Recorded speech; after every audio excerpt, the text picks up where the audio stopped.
Hey guys, उम्मीद करते हैं आप सब अच्छे होंगे और साथ ही साथ आपकी स्टडी भी काफ़ी अच्छी चल रही होगी।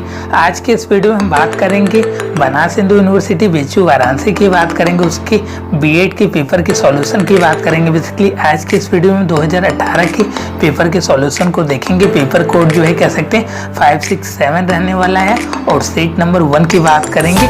इसके सेक्शन ए के सॉल्यूशन को देखेंगे जिसमें टीचिंग एप्टीट्यूड और रीजनिंग कॉमन रहते हैं। सारे सब्जेक्ट्स में कह सकते हैं लैंग्वेज, सोशल साइंस, साइंस या मैथमेटिक्स ग्रुप से अप्लाई किए हैं तो सेक्शन ए आपका सेम रहने वाला है।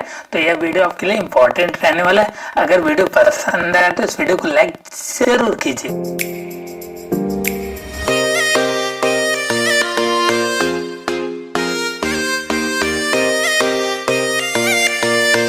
इसके पेपर पैटर्न की बात करें तो नंबर ऑफ क्वेश्चन जो है आपके 100 रहते हैं। 100 क्वेश्चन पूछे जाते हैं। जिसकी मार्किंग की बात करें कि कितने मार्क के रहते हैं तो आपके 300 मार्क्स के रहते हैं। एक क्वेश्चन का जो आपका करेक्ट अगर आंसर आप देते हैं तो 3 मार्क्स आप गेन कर लेंगे। अगर आप उस क्वेश्चन को इनकरेक्ट देते हैं तो उसमें से आपका माइनस मार्किंग है कह सकते हैं, जिसमें आपका 1 मार्क्स कह सकते हैं कि डिडक्ट कर लिया जाएगा। यहाँ साफ साफ बोल दिया गया है। और इसके अगर हम टाइमिंग की बात करें तो 2 घंटे 30 मिनट की टाइमिंग दी गई है। हाँ, 2.5 घंटे की टाइमिंग दी गई है। 2.30 आवर्स की टाइमिंग दी गई है और 100 क्वेश्चन पूछे जाते हैं। इसमें आपके 2 सेक्शन रहते हैं। सेक्शन ए में आपके 30 क्वेश्चन पूछे जाते हैं जो कॉमन रहता है, जिसमें आपके कह सकते हैं कि टीचिंग एप्टीट्यूड और रीजनिंग पूछी जाती है। सेक्शन बी की अगर हम बात करें तो इसमें आपके 70 क्वेश्चन पूछे जाते हैं जो आपके मेन सब्जेक्ट से रहने वाले 210 मार्क्स के। और इसके अगर हम कट ऑफ की बात करें तो 210 और 200 तक कट ऑफ इसकी जाती है। सेक्शन ए आता है कह सकते हैं खंड की बात करें, ये आपका 30 क्वेश्चन जो रहते हैं सिमिलर रहते हैं। किसी भी आप ग्रुप से एंट्रेंस एग्जाम दे रहे हैं तो ये आपके सारे सेक्शन कह सकते हैं दूसरे आपके जो सब्जेक्ट्स के पूछे जाते हैं उसमें भी आप पढ़ सकते हैं। इससे नंबर ऑफ वैरायटी या कह सकते हैं नंबर ऑफ क्वेश्चन आपको देखने को मिल जाते हैं। तो इसमें आपका पहला क्वेश्चन है, which one of the following is an indicative of the quality of teaching. लिखित में से क्या अच्छे अध्यापन के गुण का प्रदर्शन करता है। पहला है इसमें आपका maintain pin drop silence in the classroom, कक्षा में पूर्ण शांति बनाए रखना। इसमें आपका रीज वेरी स्टैंडर्ड क्वेश्चन, मानक प्रश्नों का पूछना। 3rd नंबर आता है student reply in the classroom, छात्रों का कक्षा में उत्तर देना। और लास्ट वन है आपका पास परसेंटेज ऑफ द स्टूडेंट्स, कक्षा में उत्तीर्ण छात्रों का प्रतिशत। तो जो कह सकते हैं कि अच्छे अध्यापन का गुण है कि अगर आप अच्छा पढ़ाते हैं तो परसेंटेज जो होता है क्लास में काफ़ी अच्छा आएगा। तो ऑप्शन नंबर जो है कह सकते हैं डी इसमें आपका करेक्ट है। नंबर 2 की बात करें, the main objective of a test in a class, कक्षा में एक परीक्षण मुख्य उद्देश्य क्या है, टेस्ट लेने का क्या पर्पज है। पहला इसमें ऑप्शन है to repeat whatever is taught till now, अब तक जो भी कुछ पढ़ाया गया उसका दोहराना। नेक्स्ट है टू गेज एजुकेशनल अचीवमेंट, शैक्षिक उपलब्धि का पता लगाना। नेक्स्ट 3rd नंबर पे आता है to train student to give reply after thinking, विद्यार्थी को चिंतन के पश्चात उत्तर देने के लिए प्रशिक्षित करना। इसमें आपका 4th number two give practice of writing, लिखने का अभ्यास देना। तो जो आपका मेन ऑब्जेक्टिव रहता है किसी भी क्लासरूम में टेस्ट लेने का, वो रहता है कि आपका शैक्षणिक जो भी उपलब्धियां का पता लगाना कि मैंने अब तक क्या पढ़ा है। तो टू गेज एजुकेशन अचीवमेंट, तो ऑप्शन नंबर जो है आपको बी इसमें आपका करेक्ट है। 3rd नंबर पे आता है the most significant role of a teacher in class is to act as a person who is indeed to. इसमें बोला जा रहा है कि एक अध्यापक की सर्वाधिक महत्वपूर्ण भूमिका कक्षा में एक ऐसे व्यक्ति की होती है जो आपका teach content to the students, छात्रों को विषय वस्तु पढ़ाए। सेकेंड ऑप्शन है ensure discipline among the students. 3rd one है आपका ट्रेन द स्टूडेंट्स, छात्रों को प्रशिक्षित करे। और लास्ट है आपका गाइड द स्टूडेंट्स, छात्रों को मार्गदर्शन करे। तो जो टीचर का रोल होता है कह सकते हैं कि गाइड द स्टूडेंट, छात्रों का मार्गदर्शन करना होता है। तो ऑप्शन नंबर जो है आपका डी इसमें आपका करेक्ट है। और इसमें all the following are applicable for teaching to create good motivation among students except, मतलब छोड़कर that teaching should too brief. Second option है too relevant to the people. 3rd one है too related to the lesson that follow. और last है always comes from the teacher. इसमें बोला जा रहा है कि निम्नलिखित में से सभी शिक्षण छात्रों में अच्छे अभिप्रेरणा के सृजन के लिए उपयोगी है, केवल एक को छोड़कर। पहला इसमें ऑप्शन है आपका शिक्षण संक्षिप्त होना चाहिए। सेकेंड इसमें आपका शिक्षण छात्रों के अनुरूप होना चाहिए। थर्ड वन है आपका शिक्षण पढ़ाए जाने वाले पाठ के अनुरूप होना चाहिए। और लास्ट वन है आपका शिक्षण हमेशा अध्यापक से आना चाहिए। तो ये आपका जो लास्ट ऑप्शन है कह सकते हैं इसके लिए गलत है कि हमेशा आपका टीचिंग जो रहता है वो आपका ऑलवेज कम्स फ्रॉम टीचर नहीं हो सकता। कुछ चीजें बच्चों से भी सीखने को मिलती है, दूसरे बच्चों से भी हम लोग चीजों को एडॉप्ट करते हैं, सीखते हैं। तो ये आपका जो इसको छोड़कर सारी चीजें आपकी सही है कह सकते हैं। इसमें आपका 5th number, as a teacher आपको सोचना है children generally remember those things that they learn by doing themselves, listen from the mouth of teacher, watch on the television और last one reading in book या read in book. तो कह सकते हैं कि बच्चे सामान्यतः उन चीजों को याद करते हैं जिन्हें वह स्वयं करके सीखते हैं, शिक्षक के मुख से सुनते हैं, दूरदर्शन पर देखते हैं और लास्ट वन आपके पुस्तकों में पढ़ते हैं। तो जो आप कह सकते हैं कि बच्चे होते हैं वह सामान्यतः अगर वो प्रैक्टिकल खुद से करें, चीजों को खुद से समझे तो वो आपका लर्न करते हैं। तो ऑप्शन नंबर जो है आपका पहला कह सकते हैं लर्न बाय डूइंग देमसेल्फ, स्वयं करके सीखते हैं। नेक्स्ट इसमें आपका 6th नंबर, इसमें बोला जा रहा है कि in various teaching method which is design to modify the learner behaviour, विभिन्न शिक्षण विधियों में से किसे विद्यार्थियों के व्यवहार में परिवर्तन के लिए प्रारूपित किया जाता है।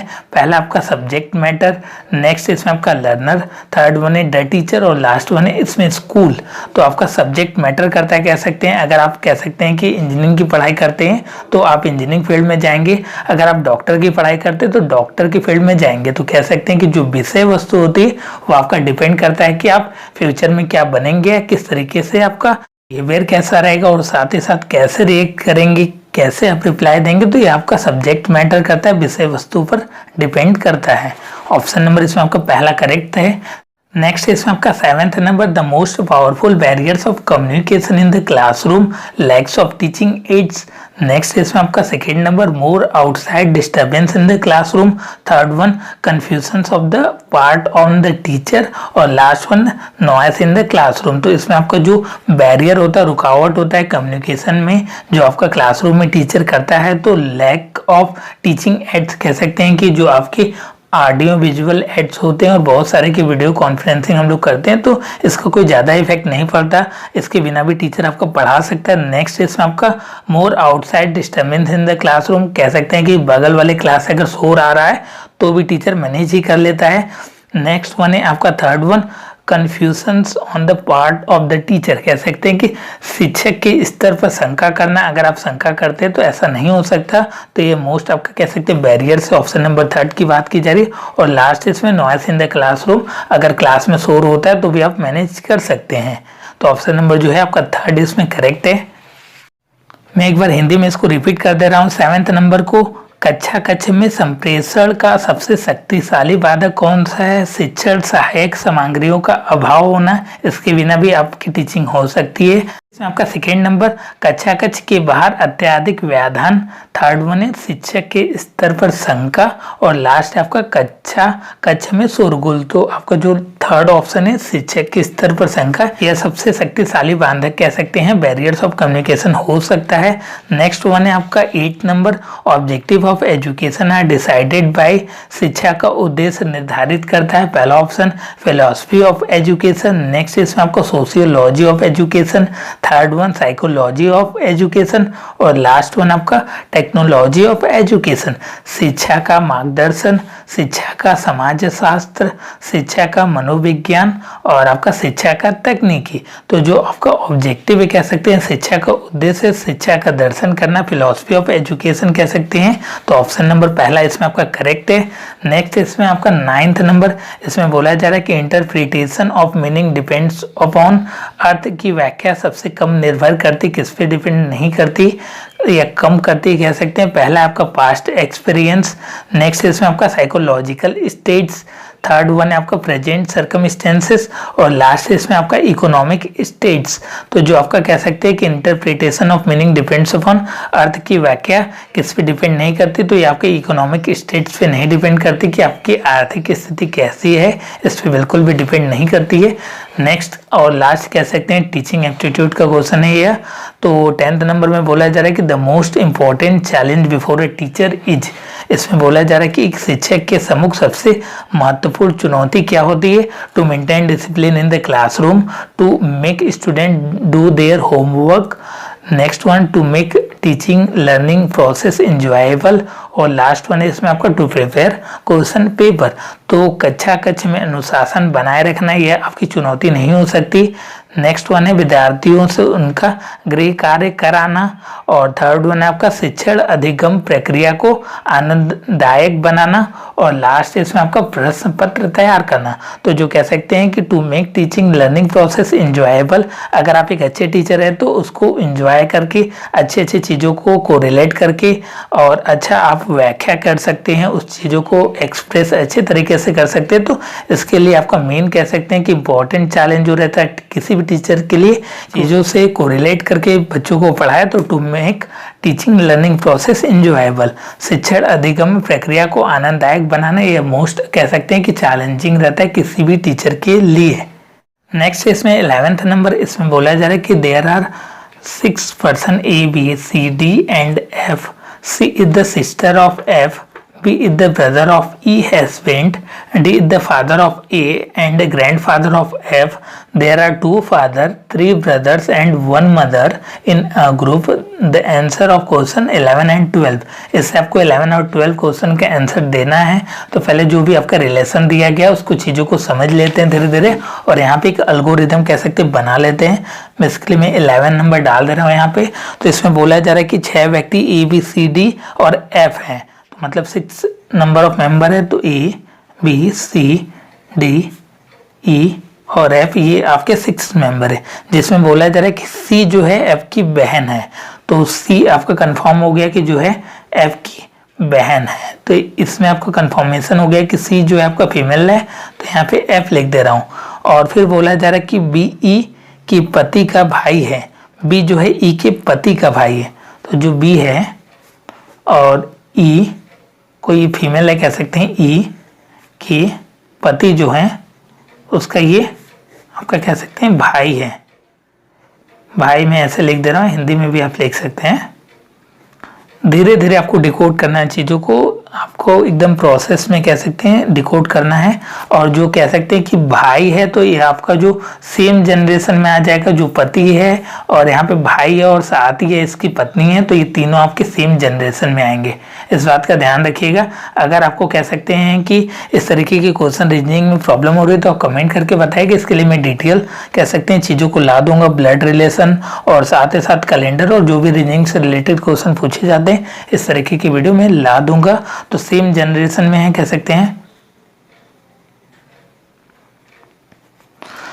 देन इसके बाद बोला जा रहा है कि डी ए का पिता है और एफ का दादा है। तो जो डी है कह सकते हैं ए का पिता है, तो जो डी है आपका ए का आपका पिता है। तो डी जो है आपका एक ऊपर वाले जनरेशन में आ गया, कह सकते हैं डी जो है आपका ए का पिता है और आपका बोला जा रहा है कि एफ का दादा है। तो यहाँ से आपका एफ जो है नीचे वाले एल्गोरिदम में आएगा, इसका दादा है कह सकते हैं। आपको इसी तरह फ्लो चार्ट बनाना है बेसिकली, तो इसको ध्यान में रखिएगा कि आपके क्वेश्चन को इसी तरह इसको आपको डिटेल में अगर सॉल्यूशन आप चाहते हैं तो इसी तरह आपको इस तरीके के क्वेश्चन को करना पड़ेगा। मैंने एक आपका फ्लो चार्ट बना दिया। इसमें देखिए बोला जा रहा था क्वेश्चन में कि जो आपका सी है एफ की बहन है, तो जो सी है एफ की बहन हो गई। बी ई के पति का भाई है, जो बी है ई के पति का जो पति है आपका उसका भाई हो गया। और नेक्स्ट में बोला जा रहा है कि डी जो है ए का पिता है, जो डी है ए का पिता है और आपका एफ का जो है दादा है। तो इसमें बोला जा रहा है कि समूह में 2 पिता हैं, 3 भाई और 1 माँ है कह सकते हैं। तो आपका जो ए वाला हो गया, ए वाला पोर्शन ये आपका सेम एल्गोरिदम में आ रहा है, क्योंकि कि इससे नीचे वाले ये एल्गोरिदम में चला गया। आपका एफ जो है उससे एक नीचे जनरेशन में आ गया और ये आपका बी ई वाला सेम जनरेशन में। तो मैं इसको यहाँ पे ज्वाइन कर दे रहा हूँ बी ई, और इसका जो पति है कह सकते हैं इसको यहीं पे ज्वाइन कर दे रहा हूँ सेम जनरेशन में। और या इससे आपका रिलेशन जो है भाई का है इसका। तो हम लोग सॉल्व करते हैं क्वेश्चन को। तो इसमें बोला जा रहा है पहले क्वेश्चन में 11th नंबर में बोला जा रहा है कि how many male members are in the group, कितने आपके मेल मेंबर्स हैं इस ग्रुप में। पहला इसमें ऑप्शन है आपका 1, नेक्स्ट वन है आपका 2, नेक्स्ट वन है इसमें आपका 3 और लास्ट वन इसमें बोला जा रहा है 4। तो हम लोग काउंट करते हैं कि कितने आपके मेल मेंबर हैं। यहाँ पे आपका कंफर्म हो गया है कि जो आपका सी है वो आपका कह सकते हैं कि फीमेल है, तो आपका सी फीमेल हो गया, ठीक है। तो मेल मेंबर की संख्या जो होगी आपकी 1 कह सकते हैं, 2, 3, 4, टोटल आपके 4 मेल मेंबर हैं। तो ऑप्शन नंबर जो है आप कह सकते हैं कि डी इसमें आपका करेक्ट है। इसमें 12 नंबर में बोला जा रहा है how is F related to E, F जो है ई से कैसे संबंधित है। तो एफ और ई की बात की जा रही है, तो यहाँ पे आपका सी और एफ मैंने लिखा हुआ है, तो एफ को कोरिलेट कर दे रहा हूँ सी से। सी जो है आपका कह सकते हैं कि बहन है या फीमेल है एफ का, और एफ और ई की बात की जा रही है तो आपका देख रहे हैं कि यह आपका जो है एक आपका एल्गोरिदम नीचे चला गया, कह सकते हैं एफ और ई में जो रिलेशन है कह सकते हैं वो आपका पुत्र का है, सन का है, क्योंकि एफ कंफर्म हो गया है कि ये आपका मेल है और सी आपका फीमेल है। यहाँ से मैंने कंफर्म पहले ही कर दिया था। तो जो ई का जो रिलेशन हो गया एफ से वो आपका सन का हो गया, पुत्र का हो गया। तो ऑप्शन नंबर जो है आपका सी इसमें आपका सही है। 13th number, which of the following does not belong with other, इसमें से कौन सा अन्य से संबंधित नहीं है। पहला आपका गिटार, नेक्स्ट है इसमें आपका फ्लूट, नेक्स्ट है इसमें आपका वायलिन और लास्ट वन है इसमें आपका सितार। तो इसमें बोला जा रहा है कि गिटार, बांसुरी, वायलिन और सितार। तो आप जानेंगे कि फ्लूट का जो स्ट्रक्चर होता है वो भी डिफरेंट होता है और साथ ही साथ उसकी जो आवाज़ आती है, साउंड भी आती है, वो भी आपके डिफरेंट होते हैं। इन तीनों से गिटार और वायलिन और सितार देखने में एक तरीके के स्ट्रक्चर होते हैं और उनकी कह सकते हैं कि साउंड भी उसी तरीके की स्ट्रक्चर की होती है। तो फ्लूट जो होता है बहुत ही छोटा होता है, बांसुरी आप देखे ही हैं, तो ये आपका अलग हो गया। नेक्स्ट इसमें आपका 14th नंबर जो बहुत ही कह सकते हैं सिंपल क्वेश्चन पूछा गया, if the day before yesterday was Thursday then when will Sunday, Sunday कब आएगा, यदि कल के पहले बृहस्पतिवार था तो रविवार कब आएगा। मैं इस क्वेश्चन को यहीं पे सॉल्व कर दे रहा हूँ। इसमें बोला जा रहा है कि कल के पहले, कल की बात की जा रही है तो कल जैसे आपका शुक्रवार है तो उससे पहले बृहस्पतिवार था, ठीक है। तो आज कौन सा डे हुआ आपका, सैटरडे हो गया, कह सकते हैं शनिवार हो गया, सैटरडे हो गया। तो आपका संडे कब होगा, संडे आपका आज अगर सैटरडे है तो टुमारो जो है कल जो होगा संडे होगा, बेसिकली रविवार आपका कल होगा। तो इसमें ऑप्शन नंबर जो आपका सी है कल, वो आपका रविवार कल आएगा। तो ऑप्शन नंबर जो सी है tomorrow will be correct answer. को वीडियो पसंद आया तो वीडियो को लाइक और शेयर जरूर कीजिएगा। अगर आप मेरे चैनल पर नए हैं तो इस तरीके की वीडियो के लिए चैनल को सब्सक्राइब कर सकते हैं। नेक्स्ट इसमें आपका 15th नंबर थोड़ा सा आपको लाइटली प्रिंट हुआ है, कह सकते हैं प्रिंट जो हुआ है इसका आपका थोड़ा लाइटली हुआ। तो मैं क्वेश्चन को एक बार रिपीट कर दे रहा हूँ। If 1 October is Sunday then 1 November will be, यदि 1 अक्टूबर को रविवार है तो 1 नवंबर को कौन सा दिन होगा। तो 1 अक्टूबर की बात की जा रही है तो अक्टूबर मंथ में कितने डेज होते हैं, 31 डेज होते हैं, ये आपको पता है कह सकते हैं। इसके लिए मैं एक ट्रिक बता दे रहा हूँ। 31 डेज हैं, इसको आप 7 से डिवाइड कर दीजिए, 7 से डिवाइड कर दीजिए। तो 7 से अगर इसको आप डिवाइड करते हैं तो कितना आता है, 7 4 जा 28, जी हाँ 7 4 जा 28 आता है, कैरी बचा 3। तो जो रिमाइंडर बचा उसको यहाँ पे लिख लीजिए, रिमाइंडर। रिमाइंडर की बात की जा रही है, रिमाइंडर मतलब जो आपका शेषफल बचा, शेषफल की बात की जा रही है, 3 बचा, ठीक है। और अगर हम कोड की बात करें तो जो आपका मंडे का कोड होता है, मंडे का कोड 1 होता है कह सकते हैं, ट्यूसडे का कोड 2 होता है, वेडनेसडे का कोड 3 और आपका थर्सडे का कोड 4, फ्राइडे का कोड 5 और आपका कह सकते हैं कि सैटरडे का कोड आपका 6 और संडे का जो कोड होता है वो आपका 7 हो या 0 होता है। या सारे कोड होते हैं। इस तरीके के क्वेश्चन के लिए आपको एक ट्रिक होती है, अगर आप उसको बोलेंगे तो उसके रिगार्डिंग भी वीडियो दे दूंगा। तो इसमें आपका जो शेषफल है कह सकते हैं 3 बचा, तो 3 आपका किस में आ रहा है, सिंपल सा लॉजिक आपका वेडनेसडे। तो ऑप्शन नंबर आपका सी करेक्ट होगा। बहुत ही सिंपल कह सकते हैं, विद इन आपका 10 से 15 सेकेंड में इस क्वेश्चन को आप कर लेंगे। इसमें आपका 16th number, if 25th of August in year is Thursday then the number of Monday in that month will be. यदि किसी साल ने 25 अगस्त को बृहस्पतिवार पड़ता है तो उस महीने में सोमवार की संख्या कितनी होगी आपको बताना है। तो 25 अगस्त को कह रहा है कि आपका बृहस्पतिवार पड़ रहा है, थर्सडे पड़ रहा है, ठीक है। तो 25 अगस्त को थर्सडे पड़ रहा है तो मंडे कब पड़ेगा उससे आप पीछे आ जाइए। तो बुधवार से पहले मंगलवार, मंडे, फिर आपका सोमवार पड़ेगा। तो कह सकते हैं कि 22 को आपका मंडे पड़ेगा। यहाँ पे 22 को मंडे पड़ेगा। जी हाँ, आपका 22 जो आपका तारीख होगा 22 अगस्त को सोमवार का दिन रहेगा। तो आप काउंट कीजिए, 22 से आपका मंडे की बात की जा रही है। तो पहला मंडे सपोज कीजिए कि फर्स्ट डेट को पड़ा, तो आपका दूसरा मंडे जो है आपका 8 को पड़ेगा। 8 को पढ़ने के बाद ये आपका कह सकते हैं कि 15 को पड़ेगा।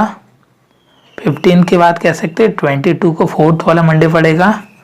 और आपका 22 के बाद कह सकते हैं आपका 29 को आपका 5वां मंडे पड़ेगा। तो इसको ध्यान में रखिए कि पहला आपका मंडे सपोज कीजिए कि 1 तारीख को पड़ रहा है, दूसरा मंडे आपका कह सकते हैं 8 को पड़ रहा है, तीसरा मंडे 15 को पड़ रहा है, और आपका चौथा 22 को पड़ रहा है। तो पांचवा आपका कह सकते हो 29 को पड़ेगा। और अगस्त की बात की जा रही है तो अगस्त में आपकी मंथों की संख्या जो होती है आप जानते हैं कि अगस्त में आपकी 31 अगस्त होती है, 31 का मंथ होता है। तो 29 यहाँ पे आपका 5 कह सकते हैं कि मंडे पड़ेगा, इसमें 5 मंडे पड़ेंगे। नेक्स्ट क्वेश्चन है, इसमें आपको बोला जा रहा है 17th नंबर में रिलेशन से, ब्लड रिलेशन से। इसमें बोला जा रहा है कि pointing to a women, a man said the sister of her mother husband is my aunty, how is the related to that women.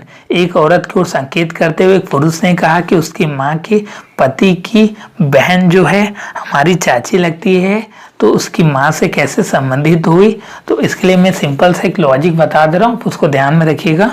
इसमें आपका 17th की बात की जा रही है। तो देखिए जनरेशन को बहुत ही ध्यान में रखना है कि आपकी जनरेशन कैसी होती है। अगर हम अपनी जनरेशन की बात करें तो हम लोगों की जनरेशन में भाई बहन कह सकते हैं, ममेरी भाई और ममेरी बहन, और ये सारी चीज़ें कजन ब्रदर, ये सारी चीज़ें आती है। ऊपर की जनरेशन की बात करें तो आपका पापा मम्मी, चाचा चाची और मौसा मौसी, बुआ फूफा, ये सारी चीज़ें अपर जनरेशन में। और हम लोगों के नीचे की अगर बात करें तो हम लोगों की भतीजी भतीजा भांजी, ये सारी चीज़ें आती हैं। तो एक बार जनरेशन को ध्यान में रखिएगा। इसमें बोला जा रहा है कि एक जो है आपका पुरुष जो है महिला की ओर संकेत करते हुए एक औरत की ओर संकेत करते हुए, तो ये आपका मैन कह सकते हैं, और ये ओमेन की तरफ संकेत करते हुए बोला। कह सकते हैं कि जो आपका पुरुष है वो महिला की ओर संकेत करते हुए बोला कि उसकी माँ, इसकी माँ जो है आपकी कि पति, इसकी माँ के जो पति हैं कह सकते हैं हस्बैंड है, कि बहन जो है आपकी बहन, इसकी आपकी चाची लगती है। तो आपका इसका और इसका रिलेशन क्या होगा। तो सिंपल सा लॉजिक है कि ये आपका मेल है और ये आपका फीमेल है और सेम जनरेशन में है। तो इसमें ऑप्शन के हिसाब से कह सकते हैं कि पहला ऑप्शन है भतीजी, वह हो नहीं सकता क्योंकि कि जनरेशन आपका नीचे चला जाएगा।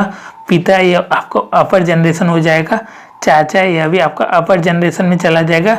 भाई आपका सेम जनरेशन में आएगा। तो इसका जो रिलेशन है आपका भाई का है।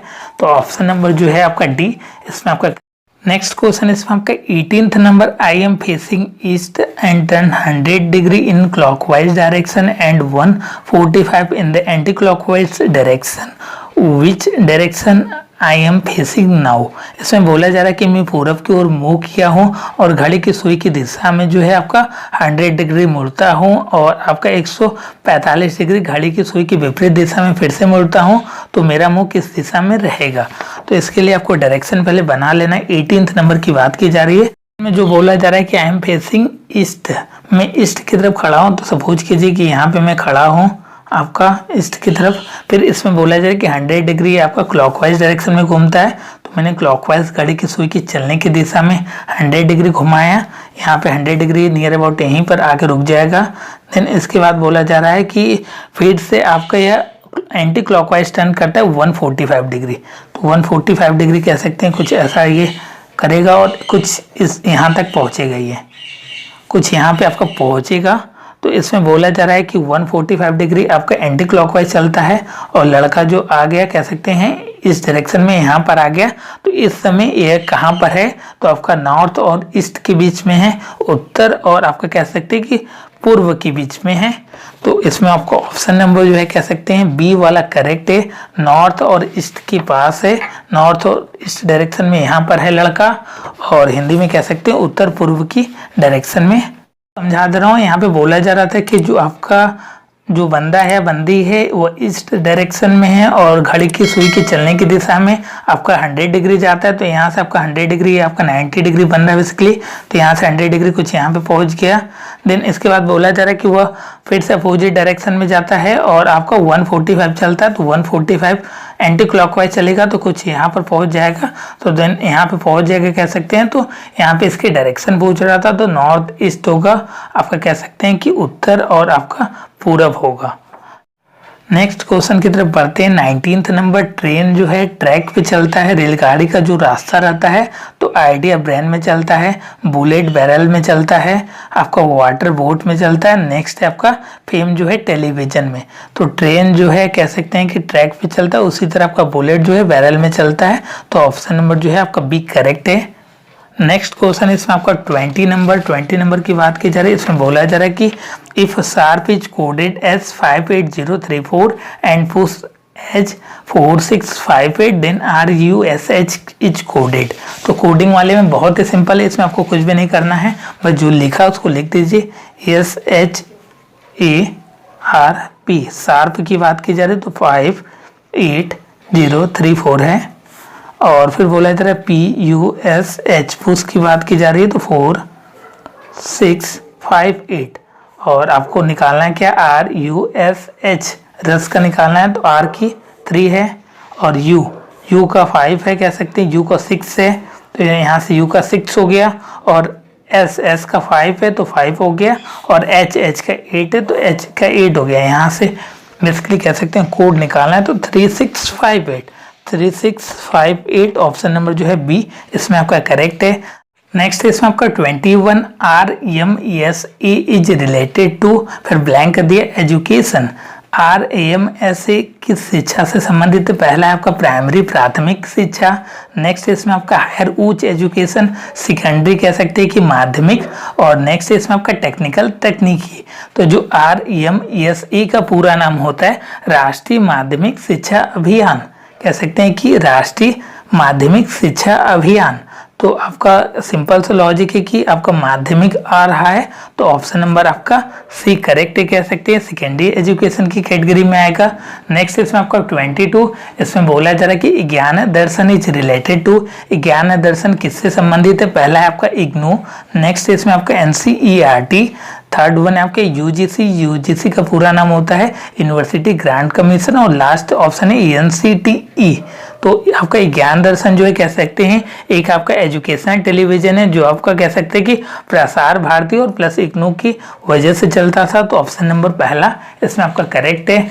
नेक्स्ट इसमें आपका 22, who are the chairman of national knowledge commission, राष्ट्रीय ज्ञान आयोग का अध्यक्ष कौन था, पहला इसमें आपका सैम पित्रोदा।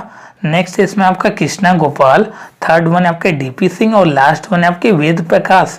तो देख सकते हैं कि राष्ट्रीय ज्ञान आयोग का अध्यक्ष जो है आपका सैम पित्रोदा है। ऑप्शन नंबर पहला इसमें आपका करेक्ट कह सकते हैं। के फॉर्मेशन की बात करें कि नेशनल नॉलेज कमीशन कब फॉर्म हुआ था तो वो आपका 13 जून 2005 में फॉर्म हुआ था, जो आपका कह सकते हैं कि प्राइम मिनिस्टर उस समय थे आपके मनमोहन सिंह, उनके द्वारा कॉन्स्टिट्यूटेड किया गया था और इसकी वेबसाइट 2006 में रिलीज की गई थी। नेक्स्ट इसमें आपके 24, इसमें बोला जा रहा है कि planning commission in India has been renamed. Planning commission का क्या नाम है, पहला है इसमें आपका अर्थ आयोग। नेक्स्ट इसमें आपका planning commission of India. Next third one है इसमें आपके नीति आयोग और लास्ट वन है आपका विकास आयोग। तो जो प्लानिंग कमीशन है इसका रीनेम किया गया, फिर से नाम रखा गया, नेम को चेंज किया गया, उसका नाम जो है नीति आयोग रखा गया, या कह सकते हैं कि इसका एक और भी नाम है योजना आयोग भी इसको बोला जाता है। इसका मेन वर्क रहता है कि जो आपकी पंचवर्षीय योजना होती है, 5 ईयर प्लान होता है, इसको ये लागू करता है। और इसके अगर हम फॉर्मेशन की बात करें तो 15 मार्च 1950 में फॉर्म हुआ था। इसका हेडक्वार्टर जो है आपका योजना भवन दिल्ली में स्थित है। मेरी ऑफलाइन क्लासेस ज्वाइन करना चाहते हैं तो नीचे दिए गए नंबर पे कॉल है व्हाट्सएप करके उसकी अधिक जानकारी पा सकते हैं। इसमें आपका नेक्स्ट है, इसमें आपको 25 number which state has maximum member of state university in India. Bharat में किस राज्य में सर्वाधिक राज्य विश्वविद्यालय हैं? तो आपका जानते हो कि यूपी जो होता है यहाँ की आपकी जो डेंसिटी होती है काफ़ी ज़्यादा है, तो उत्तर प्रदेश में स्टेट यूनिवर्सिटी सबसे मैक्सिमम है। नेक्स्ट ऑप्शन को मैं नहीं पढ़ रहा हूँ, इसको स्किप कर दिया, आप देख लीजिएगा। नेक्स्ट इसमें आपका 26 world environment day is celebrated on 5 सितंबर, 5 जून, 15 अगस्त और लास्ट वन है आपका 23 जनवरी।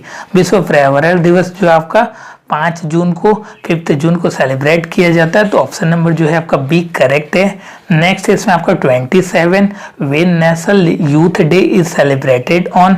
यूथ डे मतलब राष्ट्रीय युवा दिवस कब मनाया जाता है? ऑप्शन आपका 12 जून, 12 जून को। नेक्स्ट इसमें आपका 12 अगस्त, 12 अगस्त को। नेक्स्ट इसमें आपका 12 जनवरी, 12 जनवरी को और 12 अक्टूबर। तो जो आपका नेशनल यूथ डे होता है वो आपका 12 जनवरी, 12 जनवरी को सेलिब्रेट किया जाता है। नेशनल यूथ डे की बात की जा रही है जो बेसिकली स्वामी विवेकानंद के लिए सेलिब्रेट करते हैं हम लोग। ध्यान रखिएगा कि नेशनल यूथ डे की बात की जा रही है, अगर यूथ डे या इंटरनेशनल यूथ डे की बात की जाएगी तो आपका आंसर डिफरेंट हो जाएगा। नेक्स्ट इसमें आपका 28 इन विच स्टेट्स विश्व भारती यूनिवर्सिटी इज सिचुएटेड। विश्व भारती विश्वविद्यालय किस राज्य में है? तो वेस्ट बंगाल में है, आपका पश्चिम बंगाल में स्थित है। नेक्स्ट इसमें आपका 29 who is the author of the book ignited mind. Ignited mind के लेखक कौन है? पहला है इसमें आपका यशपाल विवेकानंद, आपका थर्ड वन है डॉक्टर एपीजे अब्दुल कलाम और लास्ट है इसमें आपका करण सिंह। तो इसमें आपका कह सकते हैं कि डॉक्टर एपीजे अब्दुल कलाम के द्वारा यह बुक लिखा गया है, the ignited mind, the wings of fire. बहुत ही फेमस इनकी रचनाएं कह सकते हैं, तो इसको ध्यान में रखिएगा।